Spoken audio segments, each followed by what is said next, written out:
Welcome. I think we're going to get started. Just going to grab something to drink, have a seat. Hi everyone, welcome, welcome. Make yourselves at home, get comfortable. Hi everyone, thanks for coming tonight. My name is Marie Considine. I'm the Executive Director with NAMI Westchester. So happy to see so many of you in person tonight for an important event. So NAMI Westchester is the local affiliate of the National Alliance on Mental Illness. We do programs that support, educate, and advocate. Actually tonight we have two board members here, Andrea Molina, who will be presenting tonight, and Martin Gromulat, who is the co-chair of our advocacy committee. So if anyone is interested in joining that committee, we are always welcoming numbers. So we can, Marty, you want to raise your hand? Yes. Okay, so if anyone is interested in that, you can introduce yourself to Marty tonight. So thanks for coming. We do programs for young people, for adults, for individuals living with a mental health diagnosis, and for families, and for the general community. So just like everyone has mental health, everyone has a relationship to mental health, so we do programs really for everyone. So you can take up one of our brochures, and even more thorough than that is our website, because for instance, our newsletter we are revamping right now, and it doesn't include NAMI Homefront, which is our new program. So NAMI Homefront is part of what we're doing tonight. That's the program that focuses on veterans, people in the military, and their families. So we do have a few of those brochures, and there's more info on our website. I hope you're all signed up to receive our emails, because we will be doing more and more in the coming months, and that way you'll become informed. NAMI Westchester is a membership organization, so when we advocate, we don't lobby, but we advocate in Albany and locally for resources and for programs, our numbers matter. So memberships in NAMI Westchester are $40, $60, and even $5. So don't let the dollar amount deter you, but membership matters to us. So just a little plug for that. So tonight I'm going to hand off to Sharon Regan-Mastrovecchio. She's our Director of Development, and she's done a yeoman's job putting tonight together, getting the speakers together, and the whole format. So please allow me to welcome Sharon.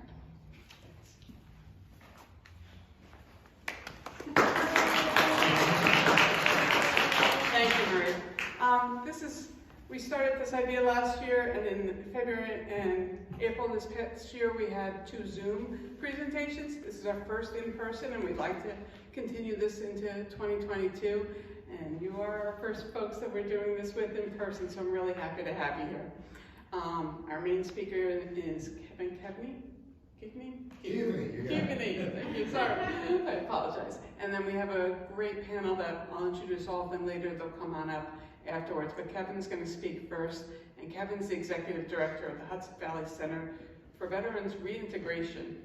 He works to empower our military men and women to live successful and fulfilling lives.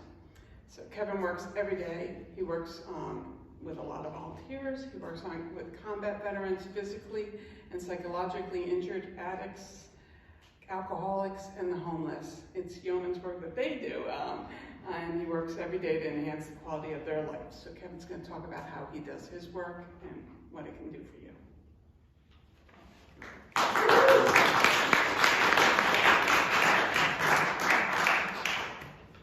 How you guys doing tonight?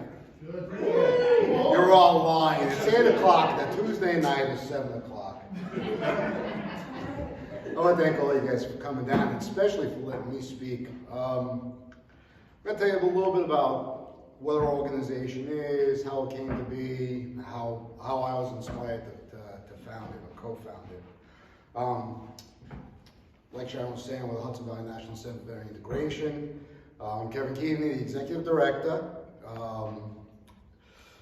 Some stuff to read here, so bear with me. This is the boring part. It'll get fun after this, I promise. So the Hudson Valley National Center for Veteran Reintegration's ultimate goal is to help veterans and their families survive work, heal, or reset, so that they can survive and thrive in the civilian life they left behind. HVNCVR services are provided free of charge to any veteran or active service member home, on, or leave, without regard to branch, rank, or discharge status, which is important, and we'll get back to that in a little while. Our home is based in Ulster County. We're the first recipient of the Joseph B. Dwyer program. Our director's right there, Gavin Walters. Phenomenal guy. You get to talk to him a little bit as well. We provide vocational, educational, recreational programs, serve as a Connect Veterans, provide camaraderie, direct support, referrals to other community services such as yours and some of all the other folks. I do see a lot of familiar faces out there, so hi guys and girls. Specific therapeutic services range from wellness. Our wellness director is sitting over right here, Jessica Bugbee. You get to speak to her tonight as well. Writing, we have a Warrior Writers group, and then my favorite, because it is the coolest program that we have, the kayak building program. And that's where we bring veterans in and they build kayaks, have a blast, and I'm definitely going to talk about that. Other services that we provide are immediate crisis counseling, accompanying critical intervention, or accompanying law enforcement officials, de-escalate veterans, domestic violence events. We do not provide clinical services. We are a peer organization, although we do, most of our staff is highly trained, like our MSW over there and the super duper yoga wellness instructor over there. We have a full-time staff. We also have a cadre of volunteers. They're all dedicated and work their butts off for us, for the veteran community. They are, we wouldn't be here without them. And we've always got a nod ahead, give them a nod, because without them we wouldn't be here, right? It's just that simple. We don't need to look too far from home to see what many of our veterans need. The veterans are in crisis and how we can help them, right? And how do we help them? We're here, right? We shine that light, we let them see that there is someone there for them, no matter who they are, where they are, there's always someone. We've lost a few people this year, the 2 overdoses and suicide just in our area alone, so I know that you folks have lost a lot down here. That's devastating, whenever, especially, I know 2 of the folks that took their lives in our area this year, I knew personally, and it's always sad, but you still get up, you still do what you gotta do, and you make sure that the veterans and their families know that you're there for them. We pre-drawdown, we service 45 to 50 vets a month. Now we're up to 75 to 80 vets a month. These are individuals. It does not include the repeats that we have. It's incredible what's happened since then. So that's kind of what we do. By the way, I'm a terrible public speaker, so just you're allowed to laugh and make fun, because that will make the light a lot better. Okay. So how did this place come here? How did this all come together? How did it start? So I'm a combat veteran. Served in Afghanistan, 2010, 2011. I came home. I was, I was in pretty rough shape. I was definitely that typical veteran. Didn't need any help. Didn't want any help. I got this. Stay away from me. Meanwhile, I was isolating, scaring the crap out of my family, my friends. No one would have anything to do with me. I was really struggling. Everything came to a head in 2012. I went a couple of years. I have 7 or 8 different jobs. I usually quit before I got fired. But we had one incident where someone decided to beat their horn at me because I was backing out the parking lot. And I got out, and I wound up pulling that guy out of his vehicle and slamming him down on his hood. And just before it took that step further, I looked into his eyes, and I saw that he was scared, and that scared the crap out of me.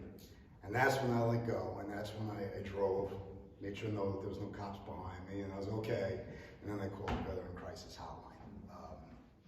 I've been in counseling since then. I go to counseling every week.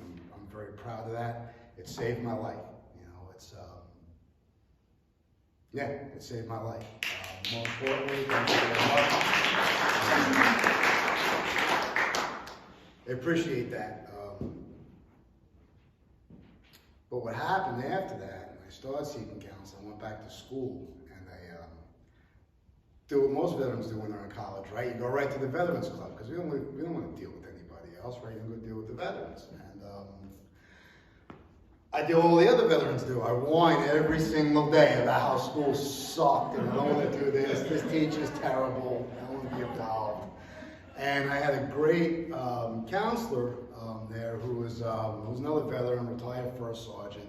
He listened to me 4 or 5, 10 times, who knows how many times it was, but it was enough where I walked in one day. He knew what I was going to say, knew what I was going to do. It was pretty much like Keaveny shop. What do you want to do? If you don't want to do what you're doing now, I worked in the IT industry. What do you want to do? I was like, I don't know. Right now, I feel like sitting here and whining about, this is terrible, right? He said, no, what do you want to do? I said, well, I kind of like veterans.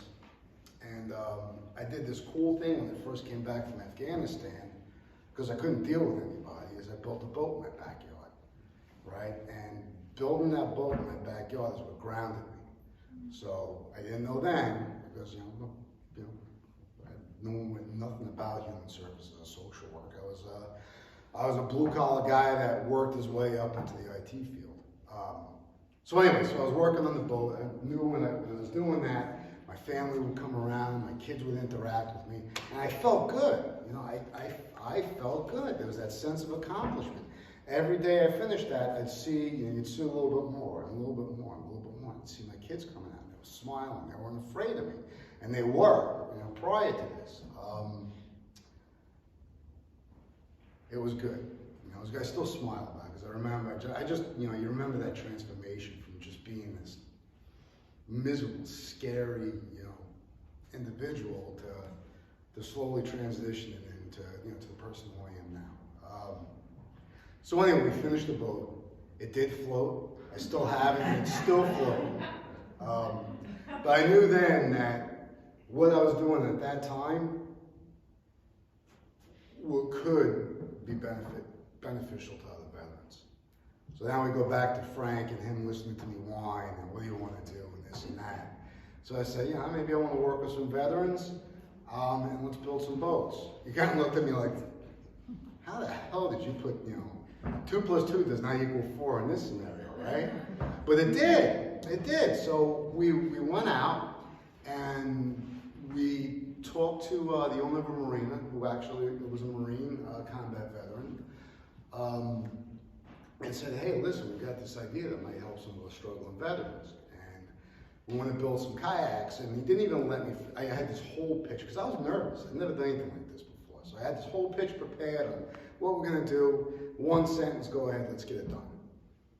A couple of weeks after that, we're building boats in the back of a marina. We started out with 6 veterans, and we had 4 actually complete them. And it worked. It really, really worked. It was the epitome of what peer services are, which is what we're kind of here to talk about tonight, right?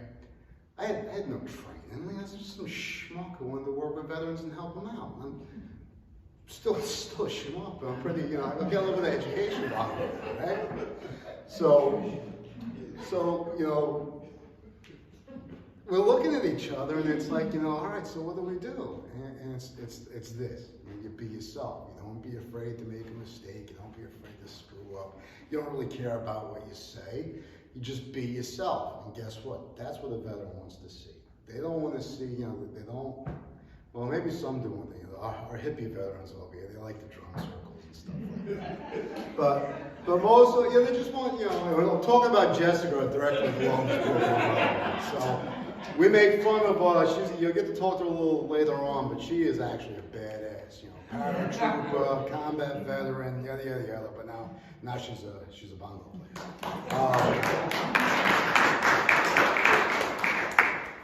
So we had no idea what we're doing. We're building kayaks in the back of this marina, and we're just going with the flow. We've got some supervision. I'm working with the deputy director of the Veteran Service Agency, just to make sure that we'll guide ourselves in the right direction as we work with the veterans. And that's exactly what we just showed up. You know, we're there every day. We're this constant for our veteran community. And they came in, and everyone was like, you know, I'm sure a lot of you guys have seen working with your veterans, and even, you know, with civilians, I'm okay. You know, there's no problems. I got nothing going on. Yeah, no, I'm just here to whatever, right? But then you keep working with them, you continue working with them, and all of a sudden those shields start to get lower, right? Those bricks start coming out of that wall because the camaraderie, the bonding, the brotherhood, the genuine care and concern that they receive from their brothers and their sisters, right? And next thing we know, you know, we've got veterans, you know, pulling us over to the side. I can't make my rent. What am I gonna do? I've been coming here because and this is true. This gets me. You know, I have one vet. 2 years before he saw us, his best friend was killed in combat. His reward when he came back was his wife died in his arms. Drank away, you know, a couple years of his life. Lost everything. Came back to Ulster County where we live now, where we're located, and came to us for help, you know, and just, you know, but we didn't know when we first met him. It was just, this dude was at rock bottom, you know, where he wasn't sure if he wanted to be here anymore. And just having that simple interaction with his peers, with his brothers, with his sisters, just showing up and building a kayak. You know, just putting that thing together and joking and talking and being in a place that environment where they knew they could say whatever they had to say and knew that they were safe. And yeah, God, that makes me feel so good when I think about that. And it was the same thing with the others. So also, four of our builders completed the kayaks. They've all become very successful. This guy, the one I was just talking about, is remarried, has another baby on the way, has a great job, actually volunteers for us now. And the other three, same thing. They've got great jobs. They've reintegrated. They're doing very, very well in life. So that's how it started. So now we fast forward a little bit further, because not every veteran wants to build a kayak, right? But we want to make sure that they've got access to those resources that we provide. So we started reaching out to other individuals, other groups, other volunteers to create some more programs. So now we've got, I laugh at this is because I'm a high school dropout, right? My education didn't start until I was in my 40s. I was a very hands-on guy, you know, I was, like I said, blue collar. And now to see the programs and stuff that we do, it just makes me laugh. Because anyone who knows me, you know, from my previous life would never expect what the center has become.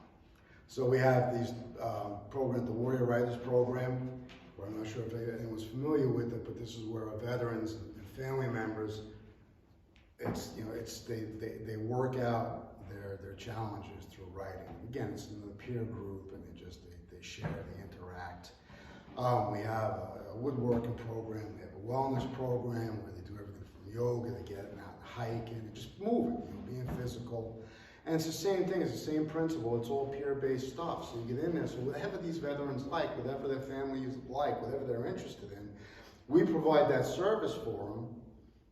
We get them together, and we just interact. We build a trust, we communicate, we stick to our word, which is very important with a veteran, right? You only get one chance to break a veteran's trust. We're cognizant of that, and that's something we make sure we never do. What we say we do, we're gonna do. And here we are. Going strong, more programs coming. I'm amazed. Like I said, I'm just a knucklehead that wanted to build some kayaks, and we've grown into an organization that's got, you know, spectacular boards, you know, really great folks that have helped us.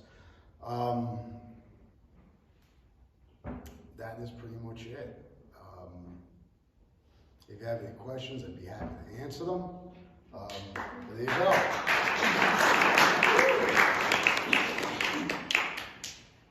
Go ahead. Kayaks for sale. How much money you have? So what happens with the kayaks is all services are free, right? So if a veteran shows up, they build a kayak. When that kayak's done, it's theirs to keep. We do build kayaks.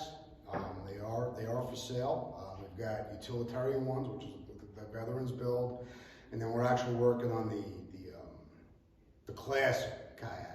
17-foot sleek things that I couldn't afford, but you can definitely buy one if you like one. I got a card. We'll get back to you. Any other questions? So Kevin, why don't you stay there and let's have the panel come up and we can share some resources and see how we can help each other. I'll introduce everybody once they're seated. I'll stay right here. You got it.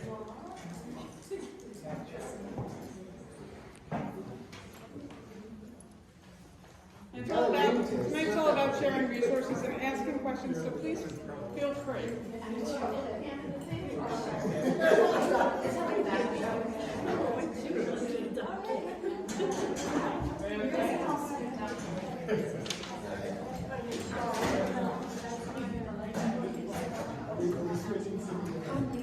So I'm going to go left to right. That we have Jessica Bugbee, who's the Wellness Program Director at the Hudson Valley Center for Veteran Reintegration.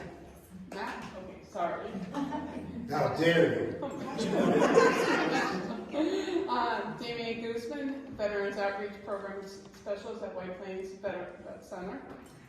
LoFaro, he is Community Engagement and Partnership Coordinator of the Suicide Prevention Program with the Veterans Hudson Valley Healthcare System. Andrea, Molina, who is the Director of Veteran Services at Vet. Gavin, who's the Program Director at Vet of Ulster County. And Kanisha Wilson, who is a Navy veteran, active Army. And of course, Kevin. So I want folks to feel free to quite a good panel here. So, and maybe you can start out with what resources are in the community that people might have something like this down here. Yeah. I'd like just to make a comment about something that Kevin said, and I made a similar comment before, and people balk. People in the social work, case management field. When Kevin talks about serving 30 to 40 veterans a month, it is not your usual case management situation. I mean, our case management, when we do vet-to-vet, peer-to-peer, is way different than what you get in other agencies. I check on people every morning on my drive to work. On my way home, I check on another group of people. I mean, these are phone calls where people have to talk for as long as they want. You can't say, well, at least I won't give myself the audacity of saying, okay, well, I have to get off the phone. No, I want to hear what you have to say, because I know that I may possibly be changing or saving your life. So when Kevin talks about 30 to 40 veterans, for some people they're like, oh, that's nothing. Yeah, it's nothing when you pass the buck and give them a phone number and have a nice day. It's different when you make the phone call together, fill out paperwork together, drive the person there, and check on them. So I just wanted to point out that 30 to 40 is not a light number if you have your heart and soul into that person and into this mission. So it's a lot of hard work. So just wanted to point that out. Yeah. Thank you. Thank you. Thank you. It's these guys that do it. I'm just I just gotta hang out and watch them work. You're just a pretty face. You're the pretty face. That's how I'm pretty face. Oh yeah, Andrea's right. The re-engagements on every veteran. That was pre-drawdown. Now we're 75 to 80 veterans a month, and the re-engagements that it's incredible. Yeah, these guys they're just nonstop when it comes to the work that they're doing. How do you reach? You can tell by the red eyes. We got How do you reach that person? It's grassroots. You just get out. You go to them. We do have a lot of referrals. One of the things that made us successful is that there's something that we've coined that a lot of the other nonprofits can't stand, but who cares? It's unintentional competition. Everyone's going after the same money, right? The same fund, the same this, the same that, right? Yes. You can say, I don't give a shit. Yeah. Apologize, but I don't give a shit. What I care about is that veteran or their family member. So we utilize all those resources. So we work very closely with the Veteran Service Agency and any other organization or individual or whatever, anyone who's willing to help a veteran give their time, we're going to work with them.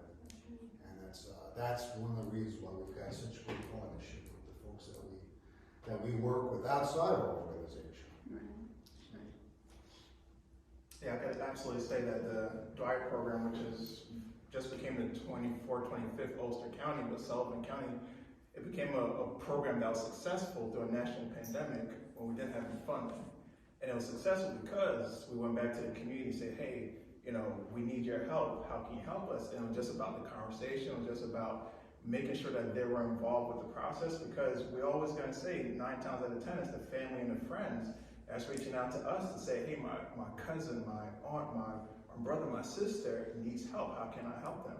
And keeping them involved with the process, because at 2 o'clock in the morning, who's gonna be talking to them? The family or friend. Who's gonna be reaching out to them? Usually they might call somebody, but they might not pick up the phone, but that family or friend that sees them going through that situation will absolutely have the tools that's necessary to help them during those crises. And that's what's the most important thing. Awareness, knowledge, all the different things to help others understand, what that person's going through. And it goes back to the community that have all those resources, because we won't have all the resources that is needed to help somebody, but if we could get them connected to the necessary resources and the right resources, that's all that matters, because that person's life will be saved for that day and that time, and then the next day we could worry about what else we could do for them. And that's, it always goes back to community. How does the community help that one person? Yes, and to spin off of that as well, you mentioned education and sharing our story as well. And to give you a plug, you mentioned plug earlier, NAMI Homefront. I went through that program myself, thinking that I was doing it at the time. I was dual military. My ex-husband retired military, thinking, I'm going through this for him. Really, it was actually to gain information, not only for him, but really for me as well. Like, what am I dealing, through? So I was going through my own stuff, at the time, and and here at the center, spouses are coming in. They're bringing in their husband that has PTSD, and he is, suffering from early dementia, and he's coming into the group and see the exhaustion, the red eyes, that the wife has, and the other spouse coming in with her husband, just asking for support services, and as a nonprofit, still young, and we just can only do as much as we can do, but having your Homefront group, that's where we can show them some education, but also sharing our stories, having this forum right here. This is, we've, throughout the last, year and a half, we have been sharing our story. Kevin's been sharing his story. Gavin's been sharing his story. Andrea, you've been sharing your story. You guys will be sharing your stories. But that's how we commune with each other now. And because to reintegrate, really, like, how do we learn about each other? How do we break down these barriers? How do we get through these walls that we've put up, right? We've had this period of isolation, quite literally, right? And so now let's move through this, and the only way to do that is to really understand what the other person is going through. And so to do that, we have to pause, we have to listen, and be vulnerable, and that's what we've been doing. Thankfully, we've created such a space within the center that it's been one of family, and it's not just military, but it's that civilian, and then the organizations that we have created, among each other, it feels like a kindred, and so, even though we may not be communicating for, on a daily basis, you have that kindness, that love between each other. So you come back and you just have those shared experiences essentially, and that common goal, that common mission. So I think more of these forums is absolutely necessary with education. Is how we reach people. Right. Yeah, I mean, you hear more and more about the 22 a day, and that's scary. And now with everybody coming home, I was just wondering how the Vet Center is. So part of the reason I exist, that I have, an opportunity to work in the field, is I'm an outreach specialist. My job is to be in the community and to talk to veterans and interact with them and figure things out and help them through a lot of their stuff in a lot of respects as a peer, and on occasion just be like that voice to tell them, hey, listen, you gotta go engage in this resource. And the biggest thing that I'm happy to see in the community of Westchester is that, in this, from Westchester above, that you guys are all open to working with veterans. And it's the most amazing thing that I was previously in the city before I came to work in the White Plains Vet Center. And it's amazing to see the energy up here, and on this panel alone it's great. You want veterans to engage their community, and a lot of times they won't do it, and it's simply because people are not open to talking to them. And it's just about listening to them. It's not hard. I'm not a complicated guy. I'm more stick figures than Picasso, but it's amazing to me. Like, people ask me that all the time. They're like, well, how do you engage them? What is it that you say to them? And I'm like, hey, my name's Damian. What's your name? Let's talk. It's just that simple. Being open to that, and the community. And the biggest thing that I found in the community is that people want to talk to them. And that's amazing to me, because for years and years and years, it was always about, like, getting the community out to, acknowledge veterans. And I think that we've done that, well, but now it's talk to them. Find out, like, hey, what are they going through? What are some of the things they're struggling with? But the only way that you can get to that is to, like, just ask the question, hey, my name is, Damian Guzman. I'm a Iraq veteran. And I draw stick figures. But also not just I'm an Iraq veteran, but I'm also, this is a skill that I also possess, that I can, go out and actively, use my hands. Like, I'm a great, carpenter or something. Not just doing because I think it's important to also know, if we're sticking on talking about military members for a moment, and you guys correct me if I'm wrong, but that, for a long time there was, at least for me, the fear of, I'm being asked about my combat experience, and then quickly the person not wanting to sit and listen to that. Well, if I'm going to open up and talk to you, I would really like you to listen to me.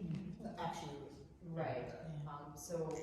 But let's really talk about mental illness, because right now we really do have an opportunity, not only for military members, but for, the world, right? Because that's really what the problem is, right? Truly. And so I was ignorant, and I kind of pushed off everybody and didn't want to talk about my military experience because I was afraid of those questions. But now I feel like it's an opportunity with Afghanistan to break down those barriers and say, okay, I have anxiety, depression, I suffered with substance use abuse, I put that down, but it's still that stinking thinking in my head. I gotta work on that on a daily basis. These guys piss me off sometimes. And hi, so nice to see you. And I'm still crazy. Like, what do I do?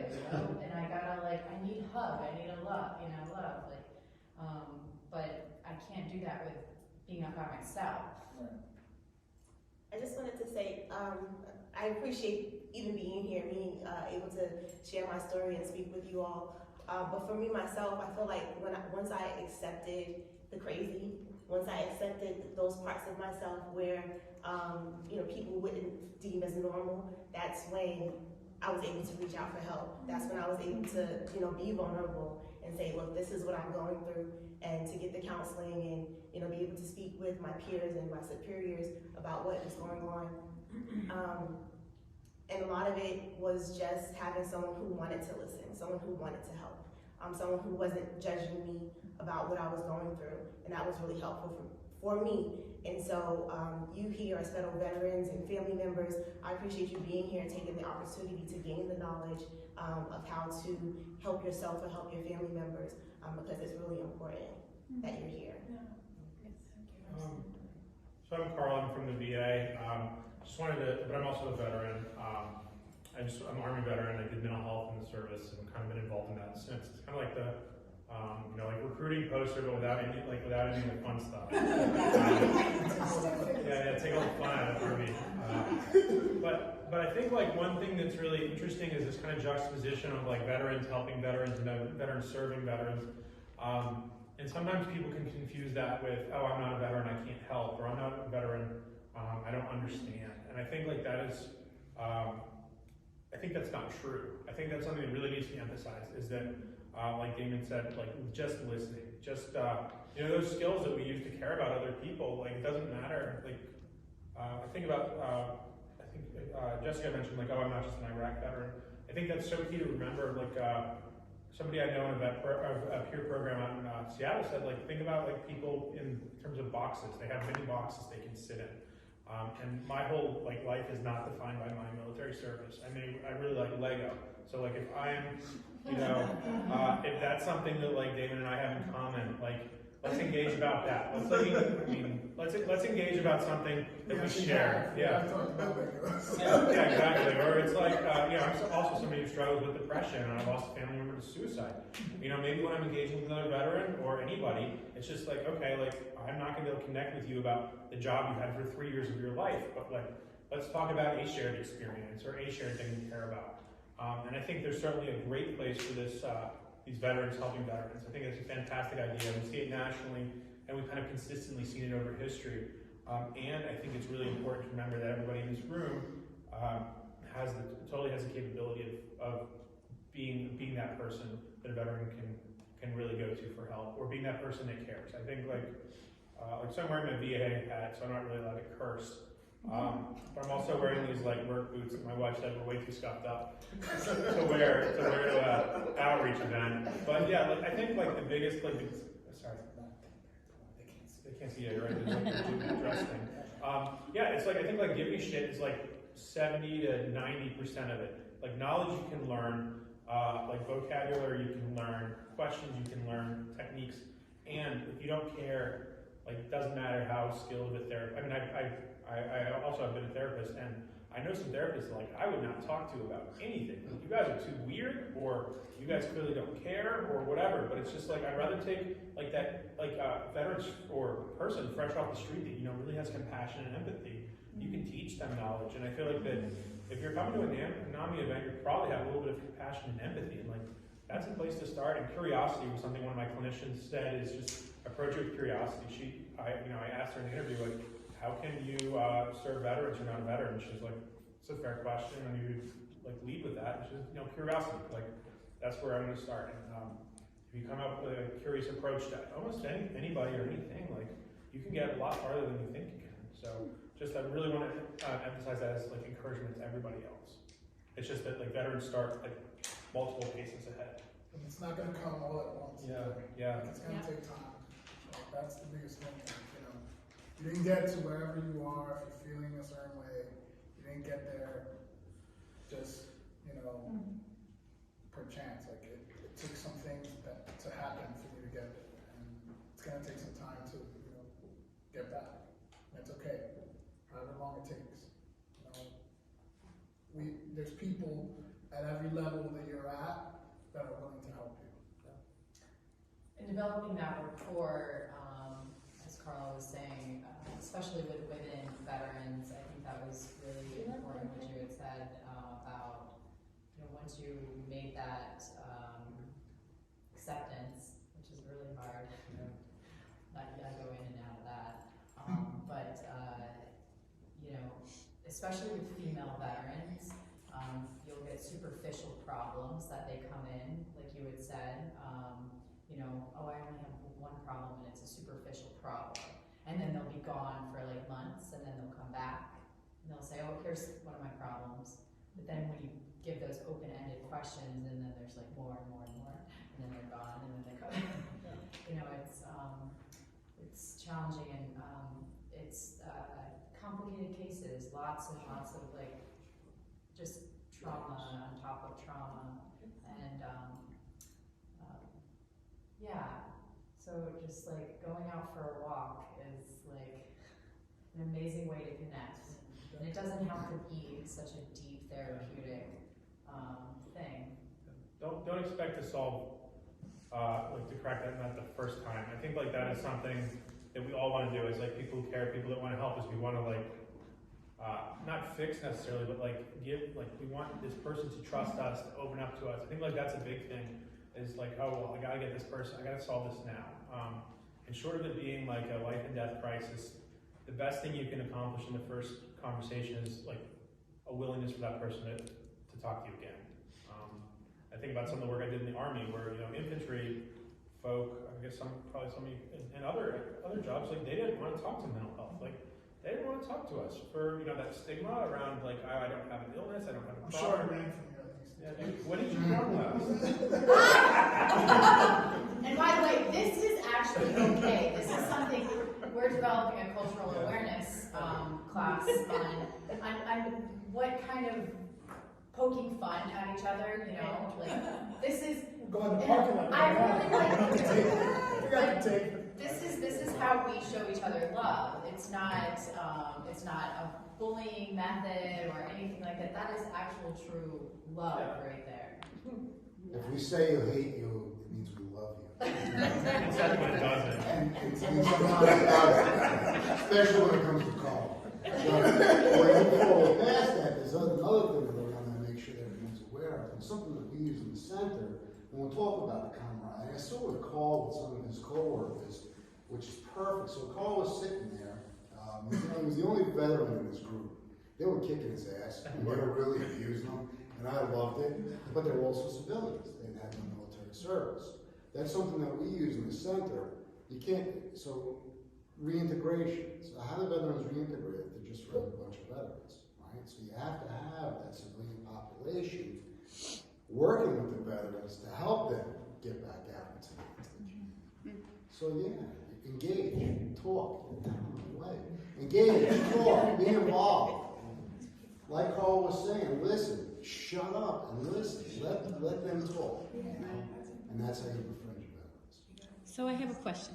So I wondered what veterans would like in terms of, we wanted to offer some support groups, and I talked to some different veterans from different organizations. None of you, this kind of was about a year or so ago.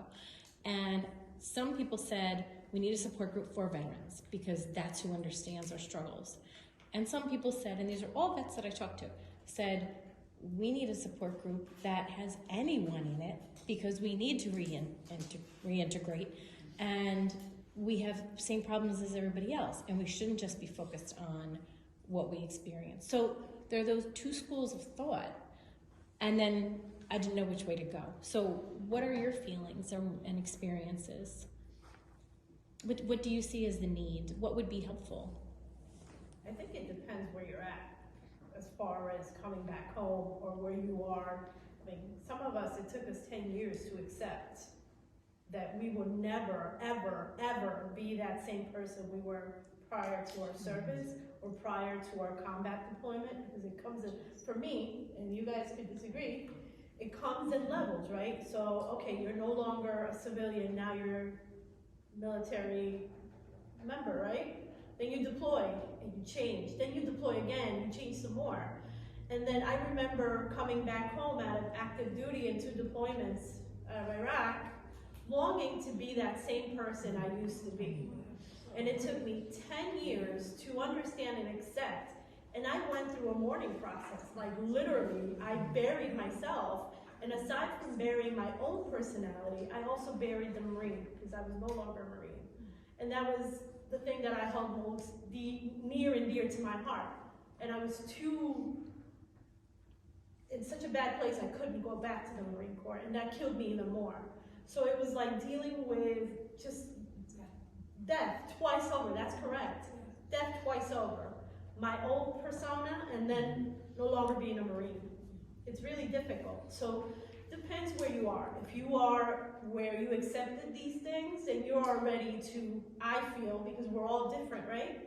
I feel that I can be in a room with civilians and talk about the service and how it affected my life. 10 years ago, you're not getting a peep from me because I don't even know where I'm at. So that's just it. What about the rest of you guys?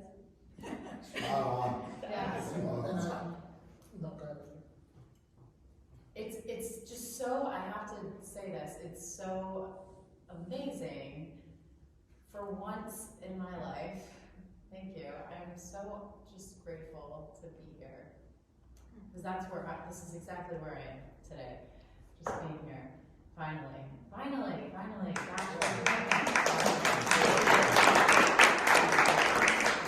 Told you she was a hippie. That we're speaking. We can breathe right now. Let's just all breathe. Yes, I am. But Holy Toledo, we have made it this far, you guys. We truly have. Because that is exactly how I feel in my heart. And unfortunately, there isn't a good answer for you, right? No, but that's a helpful answer because it depends. And it sounds like there's a time for both at different stages. Okay. That's all. We were on a call this morning, Andrea. Remember one gentleman hadn't, it was almost 20 years, this is the first day he shared his story. Yes, It was, yeah, that was surprising. Yeah, it took him that long to share his story. Yeah. And in I think just like creating a space where people can do that. Like, where that person that's never talked in front of people before can have an opportunity to do that. We have groups at the Vet Center, and that's part of that process. And it's interesting how, regardless of the type of group or what kind of group, or the core of it is giving people an opportunity to have a voice with each other. And I think that's the biggest thing, even with I gotta go build a kayak now. But it's And then you have to come on the 5-day kayak. Oh no! What, 5 days? That's great. And then the fireside chat. Fireside chats. Those are nice. That's where my Swift and listening came. Well, Anyways. Damian and Andrea, there are local things here like that, hands-on type of things. Yeah, but that's giving them that opportunity, and I think that's the biggest thing with groups. Like, you could build a group around it, around anything. I think Andrea's doing a group right now around grief with. So I recently lost my dog. I was too proud when I started working on myself to get a service dog. I have a service husband. He drove me places, he came with me, he held my hand, swamp hands, he was like, oh God, nervous, I'm a very proud individual and I can't handle crowds, and so he was the guy, he was my rock, but I refused to get a service dog. But on the low, in the closet, I had an emotional support dog. And she passed away, and she was my everything, and I couldn't believe how important she was to me, 11 years of my life. So we created a pet loss group, and we also focused on individuals that lost their service animals, because in a way, she was my service animal. I mean, in the closet, nobody knew a little Shih Tzu, because Marines don't have Shih Tzus. But the point was that people need to know that you shouldn't be embarrassed that you depend on this other creature to keep you going, right? So Thank you, Damian, because, so we created this pet loss group online for individuals, and our main focus is people that have lost their service dogs. Just because it's a safe space. Because I know people looked at me side-eyed when they were like, "You're still crying about your dog?" I'm like, "It's only been a month," So it's important to talk about these little details that a lot of veterans wouldn't talk about because they're too embarrassed. I'm one of them, so yeah. And we also hold paint night. We're not as cool as Kevin. We don't have someone that groovy on. We don't. Try. Wow. Imitated but never duplicated. So we hold, paint groups online. We do a lot of our stuff online because we're finding that people all the way in Albany, Florida, Texas are joining. And I'm like, where are these people coming? Oh, it's because we post on e-bike, right? So we're hosting a lot of stuff online. And if I ever find the imitator of Kevin, we'd probably start the same thing. There's only one cool guy. No, there's nothing cool about it. Yeah. And I definitely have to point this out to a lot of people because a lot of people think that when you are in service, you're automatically a combat veteran. I'm an Air Force veteran, never served in combat, but I was medically discharged with PTSD, seizures, severe headaches. So I've lived my whole life, going through the struggles of trying to figure out where I belong. I did not complete service, but I'm not also can't be seen as a civilian because I served, so people automatically give the assumption that I flew a plane because I was in the Air Force. Or did something. So No, everybody thinks I drove a tank. Just because I'm short, right? You do look like a tank. The little short guy? Oh, So the preconceived notions of just the notions of just what we've done in service will, either push someone away from, different groups because if you want, I don't want to say if there's a PTSD group, that person would think, well, I don't have PTSD because I wasn't in combat because that's what basically they're going to be talking about, like what they did in combat or, different things. So with just finding a particular group, it's, it is going to be hard, because just, self-disclosing, for about 15 years of my life, I, struggle with so many depressive thoughts, suicide, because, if you have seizures and you have headaches, it's like, where the hell do you belong in life? Like, you can't work, you can't really do this, you can't complete school in time, because I completed so many, I went through school, not finishing it, but trying to complete it, because I'm like, I just want to be as good as that person that has that education, because I want to get a good enough job. And if I get that good enough job, someone will recognize me and see me as a person that has an education and not my disability.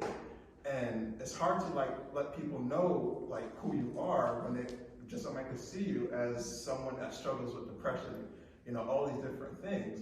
And it's a struggle for a lot of us. But once again, it goes back to the dialogue and the conversations that we have with individuals, especially with the community, especially with family members, especially with your own child that sees you go through these different things. Let them understand. It's like, how do you have these conversations with anyone and everyone? And it's like, who's willing to listen? Who's willing to sit down? Who's willing to say, I don't understand, but can you continue to educate me? And a lot of people don't want to say they understand because they're like, yeah, I understand, yeah. But but do you really understand what each person is experiencing? Or are you just looping that whole conversation based on everybody that you see after that conversation? And these dialogues is absolutely important because somebody, 2, 3, whoever people's gonna start to open up their eyes and see that it's just more than just saying thank you for your service. It's more than just seeing somebody on the news as a Marine shooting somebody. It's more than just all these different things that that's been stigmatized, labeled, and all these different things that we're trying to get away from, but society just keeps pushing back on us. And we're like, okay, listen, that's not us. We are individuals. We say that we were civilians before we get into service. We tell people that all the time, but everybody will always see us as that service member that has served in the military. And it's just creating that dialogue and having these genuine conversation, just opening up and just talking about, we're individuals just like you. We're no different. We just, experience something that, most people don't or might not experience. Or, your life has changed and and it affects you. But by you listening, by you standing with, by you sitting next, by you either saying that, what else do you have to say? I want to be there for you. It really changes the whole narrative of like what that person experience can be, and those groups, will absolutely open up that conversation for a lot of people. But it's how you present it to that particular, if it's a veteran group, like how do you direct it to them if they don't have that same interaction in service when they come out. The biggest cue from Kevin that I could take is that, like, if there isn't a lane for your thing, maybe you're the person to make that happen. And like, that's amazing. When he told his story, I was just like, see, this is what I mean.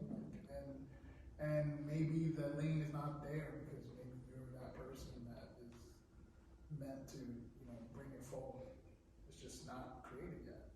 And, but I yet to see anything that like doesn't have a group, some kind of, we have MST groups at the Vet Center, we have different groups at the Vet Center, and I have yet to see in the communities that I go to, like, not to find something that can help that person. Like, it's just hard to find.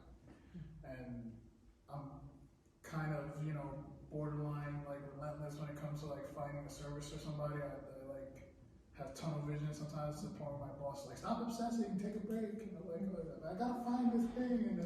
And then finally when I find it, I'm like, yes! Look, here's a group, they're meeting on Wednesday or whatever. And I'm like, hey, and I'm like happy to find that piece. And what I'll say to any veteran that's listening is that, you're not by yourself. This is not something you need to struggle with by yourself. You had camaraderie when you were in the service. You had people that helped you when you were in the service. And the reason that worked for you is because you leaned on that community. And what I will say to the community, the challenge that I would put out to the community is just that. Like, I challenge you guys to help them and to listen to them. That's it.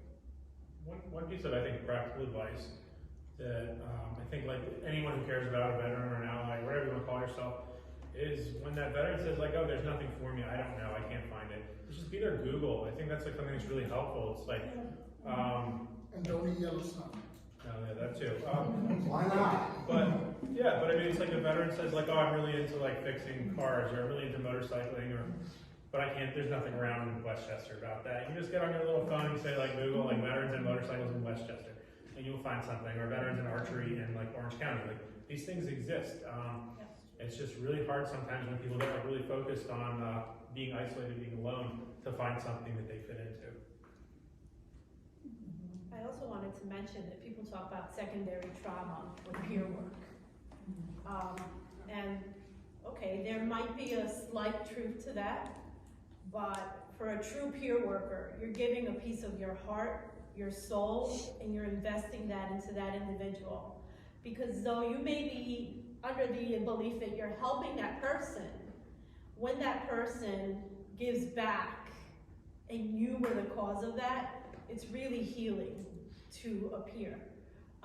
So I wouldn't worry so much about secondary trauma. I remember when Dwyer came to Westchester 9 years ago and people were outraged, and I said, listen, therapist, calm down. No one's trying to put you out of work, because at the end of the day, I can only go but so far, and you need to take it.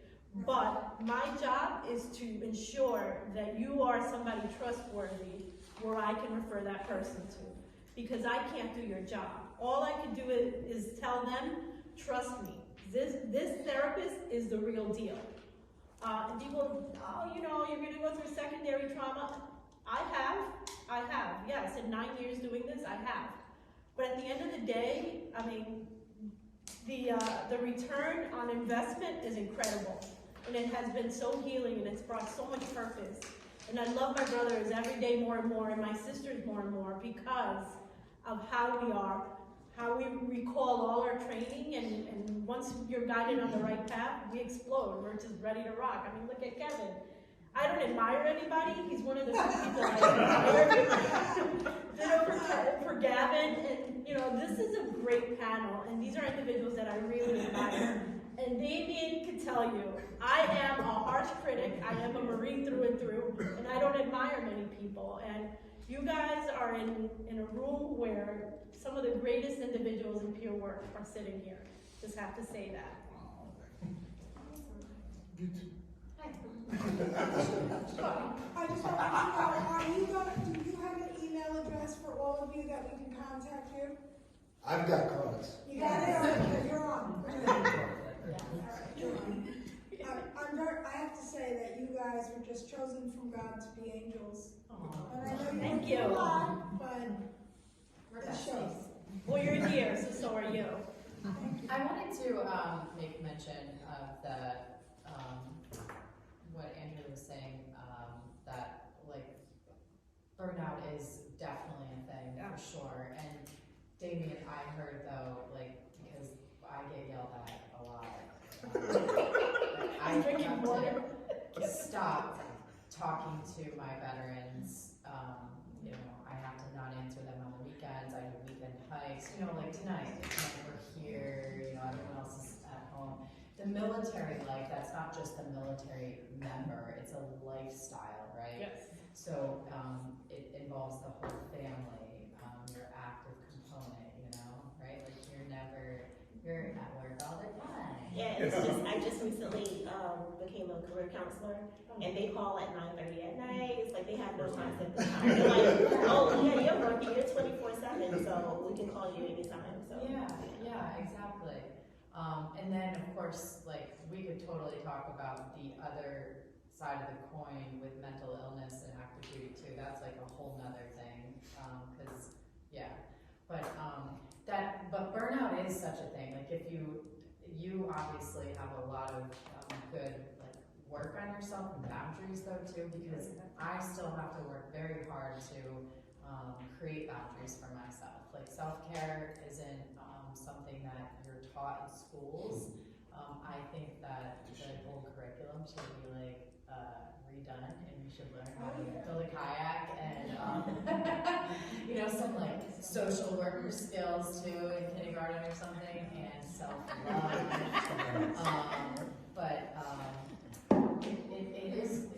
It's a real thing, you know. And you know, you guys, I don't have to preach it to you all here at NAMI. You understand that. So, you know, just getting out and moving our bodies, you know, is really important. Getting out in nature is really, really important. You know, and doing this for ourselves, remembering that we have to step back and take care of ourselves first before we can actually reach out to, you know, that veteran, and so that we create this support system for ourselves. It's really important. yeah, I just want to piggyback off what you're saying, because for me myself, when I don't know, it's like for the past 2 years, people have seen a change in me, and so they reach out to me more now because they see the change in me, and they're like, oh yeah, you know, I knew you were the person to call. And so it's like I get those phone calls a lot more now, and I do hear a lot more things now than I probably didn't hear before, because you know they want positive feedback. They want someone to just listen and not judge them, because you know I've been there before. And I feel like I have to ground myself, meditation, running. I have to do things to make sure that I take care of myself first, because I know that if I'm in a bad space, a bad headspace, that I'm not going to be able to listen to these people, or you know, to just comfort them the way that they need to be comforted. So it is so important, you know, to, like you said, to take care of yourself and to find those things that work for you. And I tell people all the time, I'm like, you know, I like to run. I said, that may not work for you, but you have to find something that works for you, whether it's your painting or, you know, you just calling someone and talking to someone for a while, whatever it is that makes you feel good and that warm and fuzzy, then that's what you need to do. But, you know, don't just like hold it all in. So yeah, it's really, self-care is important. It's like when they say, you know, you're on the plane and the thing comes down and you're traveling with the child, you have to put your mask on first. It's the same thing. You have to just take care of yourself first, because if you don't take care of yourself, you won't have the energy or the opportunity to take care of someone And it'll else. be the weirdest thing, because like, for example, I babysit my friend's dog all the time. Like, that helps me for some weird, odd reason. Like, I don't know if it's just her dog or whatever, but like, you know, he's like, oh, take care. Can you want? Yeah, absolutely. And it's just strange how like something like that, and it's helping somebody else at the same time, and it's taking care of myself a little bit, because that thing, she pulls like crazy, and she's a thing, because she just goes relentlessly. She's a bulldog, she's a little mini bulldog, she's like 40, 50 pounds, but she like yanks on the leash like crazy, but I love that dog. And it's just an interesting thing that like, you'll find the strangest connection with certain things, and it's just, you'll realize that it helps you out. And whatever it is to decompress, to help you kind of look at yourself also. And I think with that, it's just a strange, weird thing, and I'm only using that as an example because like don't be afraid to explore different things. Make it a point to do that. Yeah, I love that you said that, and what you said earlier that sometimes it's you that may have this new thing, right? When we were gearing up to go on the kayak, the trip down the Hudson River, we were having these Zoom calls with our veterans, just building the rapport, because they were coming from California and Maine and Arizona and what have you, Ulster County, and talking and saying, okay, so when you're in a stressful situation, right, what are some things that you do to like bring yourself down? Like what kind of calms you down? And thinking about that, what do you do? And Kevin, you went through the scenario. We won't have you do that again. He was a great participant, but They made me play bongos. yeah. So anyhow, we were just explaining about like, okay, so maybe you go outside and you go by, the river and you pick up a rock and you skip a rock. Maybe that helps you kind of, come down a little bit from being angry.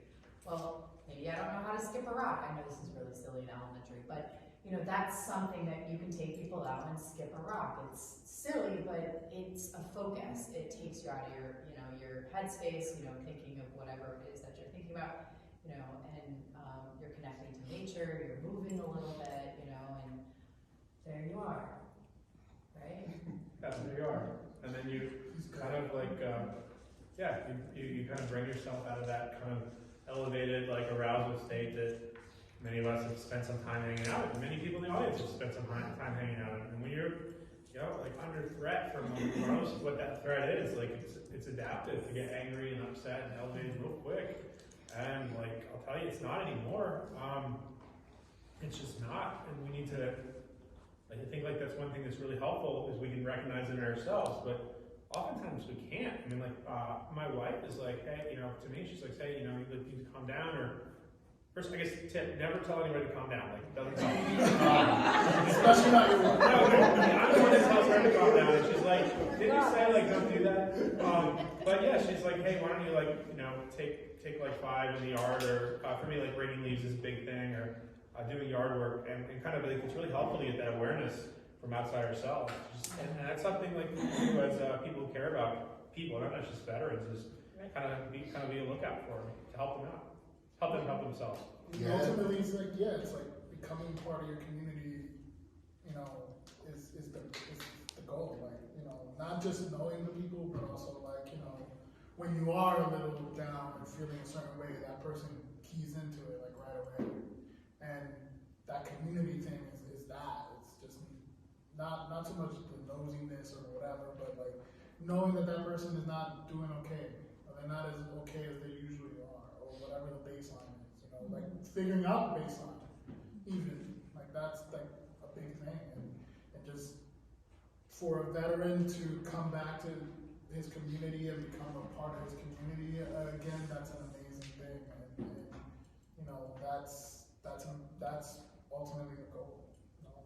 And that can save lives. I think like that's something that's really important to remember. And I think I was hoping we'd go through like this whole panel without saying veteran suicide, but I brought it up. But it really like noticing those changes, noticing something's just different, or that you don't see somebody, like having that kind of rich connectedness in a community is what's going to save lives.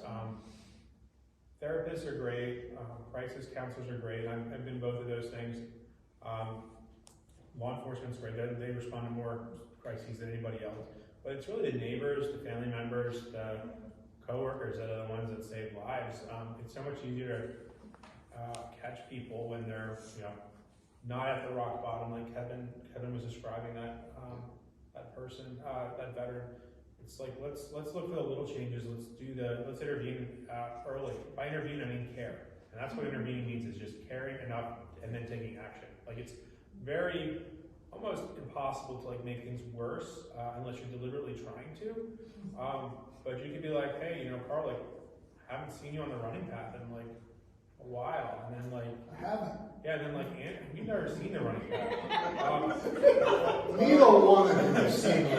Come on. No, I don't even know where it is. I don't even know either. Yeah, I don't even have running shoes. I know the anymore. path to Fine. most of the. Okay, fine. David and I are walking in the mall. Ball walkers. Yeah. And you have done it. Yeah, and maybe he's like, I haven't seen you here in like 3 weeks. What's up? Or I missed you. Or just to say like, I care. And I'm saying I care is simply like saying something. Like saying something means you care enough to do something.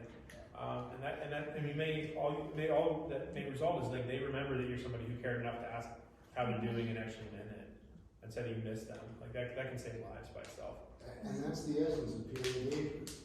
Yeah, absolutely. Reaching out and say, hey, how you doing? So the resounding theme is connectedness Yeah, absolutely. to each other, to the community.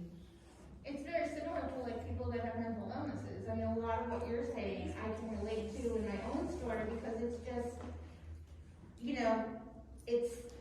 I could have a good week, or I could be, I could be functional and I could be fine. But that doesn't mean that I'm not going to have those days where I'm there. And, for somebody to just say, are you okay? I noticed you haven't texted me today, or, like those little things, it just seems very similar to the point of people have to realize that what you're going through is an ongoing thing. It just doesn't, like, there's no time frame to it, as opposed to, like, with somebody who's dealing with a mental illness. It's like, I may have a good day, but that doesn't mean that it doesn't take every ounce of my being to have that good day. And I think it's like you were saying, the education of understanding, and just every time you guys I was just thinking empathy. It's just trying to understand that because you seem okay, or because it doesn't necessarily mean that everything is okay, or that it's not going to happen all the time. It's an ongoing process, which I think is the biggest thing. I think none of us in this room want to be defined by one characteristic of who we are. And I think so I'm somebody, like, I've struggled, profoundly with depression. And I have a friend who calls me like every week, even when I don't want him to call me. And like, sorry. No, it's not him. It's a buddy that I met the first day of college in the parking lot outside the dorm. And my friend Seth, he'll call me. I'm gonna call him when I get out of here. But he'll call me every week, and then like he'll sometimes check with our other group of friends. Hey, like, have you guys heard from Carl? Or even he's like, oh, I didn't see anything in the group text. Like he says, like, I remember like you before like things got really bad, and like to me, it's like he's not saying, oh, there's poor Carl. It's like, Carl's important to me and has a lot to contribute. I miss that, or I miss him, versus just like, oh, that's depressed Carl. Like he's able to recognize the good things in me, and that's really important for me. Well, and it's also too, one of the things that helped me was the fact that when I finally realized that I may have a mental illness, but it doesn't define who I am. It's just a piece of what I have to deal with. And I'm sure, in some respects, it's very much different, but the same kind of thing for you guys, where it's, it's just one piece of, like you said, it's one aspect, and then people that really get you will actually say, well, I haven't heard from him in 2 days. Like, that's kind of weird. Yeah. Sometimes people just get so caught up in their own stuff that, that's all you need is a call, or, are you okay, or, something to that effect. And sometimes, like you said, like you guys were saying, it takes the littlest things to make you feel better. It doesn't have to be a long therapy session. But it takes us to be aware, and it takes us to be educated, and to know, to make that call, and to do that outreach. I participated in a 2-day assist training last week, which is suicide prevention. But it's how to ask that question, and then what to do. And one of the programs that we run is called Ending the Silence. So we teach young kids in middle school and high school about the warning signs of what to look for in themselves, what to look for in a friend, how to identify a trusted adult, how to call in an adult, what to do when your friend is struggling, what to do when you see a friend post something on Instagram that scares you and you know that they're in trouble.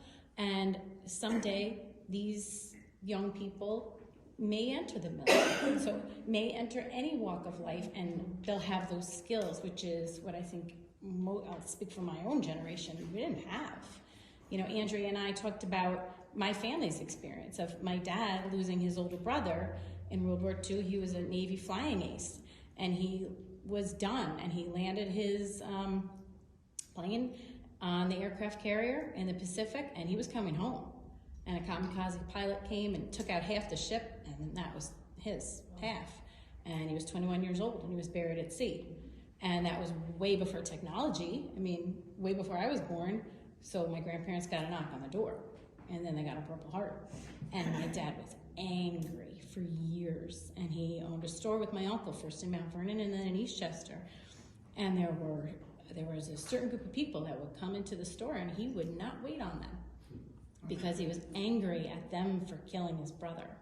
And I'm sure there were people in that other country who were angry at Americans for killing their brother. But there were no programs for my dad or his parents to go to understand what they were going through and how to deal with that anger. So now, thankfully, we're talking about this, and we're having programs like this, and we're accepting and understanding, but it takes more and more of this connectedness to get to a point to be able to help each other on an everyday basis. So thank you all. Yeah. Thank you all.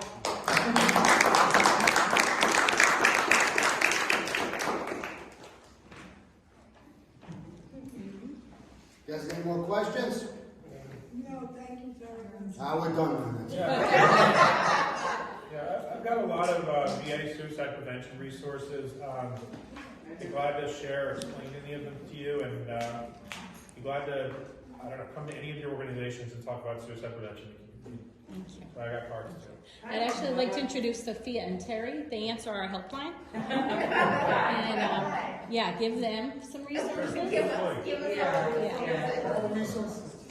I'm gonna ask, do you think most vets know that know the resources exist and they just maybe don't know if they need them? No, Or that's a very important question. and do most resources exist around the country, or do they get out of the military and like they're handed information like, oh, if you feel depressed, like I don't you know what I mean? I can actually give a sciencey answer to that. Yeah, good. Okay. So like I'm in this new job where basically our role is we need to mobilize the community to prevent suicide in the community, not just wait for people to become a therapist. So part of my previous work was doing research on a similar program in rural communities. And we asked all of these community members, like, you know, what resources are available for veterans in mental health and suicide prevention. They also had the crisis line, like that was the one that came to mind. It wasn't anything local, it wasn't their local VA, it wasn't the vet center, it was like this crisis line, which is great, and there's so much more. Like they're not talking about what does NAMI do, what is, you know, AFSP, like what is the local vet center, what is the holistic stuff. It's like they know about the crisis line, they may not know how to find it, they can find it on their phone with Google, but if they call, like, that's the real question. I was going to say, I think one of the things is not a lot of people know about any of these agencies. And one of the reasons why we're here is to spread this word about NAMI and about the vets. Right. We have a school here on Maple Avenue, which I will give you a card because I think we might be able to work together. We're a non-for-profit. Excellent. We teach computer skills, and I'm currently training a disabled vet to train other vets. Cool. So it's a pretty interesting, we've got a little gaming thing going on for those with post-traumatic stress syndrome to help them out. But one of the reasons why we're here is these resources are just not out there. Nobody talks about them, and like she said, nobody knows where to go, what to do. So I didn't know that any of these agencies existed here in White Plains, and this makes us feel so good because we have a drop-in center. When people are having issues, we can contact you, we can contact you. And it's all about not being siloed, because it's nothing to do with money, it's about people. There's a lot of sharing that goes on too, like Family Services Westchester, where Andrea is, I mean, they just all work together, and within us as well. If we One don't of the have biggest information, challenges we face, so make sure that you guys Yeah, we talk gotta about it. spread the word. And that is totally what ought to happen is to share this. Like, I know it may seem small, like it's a small group, it's a small art thing, it's maybe you don't necessarily have a pet that you're grieving from, but maybe it's someone else's or whatever it is. Share it because like we go to these great events like Congressman Delgado's like town hall meeting that he has, and there's like 10 people in the audience. Like this, we should have this room packed, but it's not, because mental illness affects everyone. Every single person. So we will be putting this recording on our website, and the virtual one that we had in April is on our website.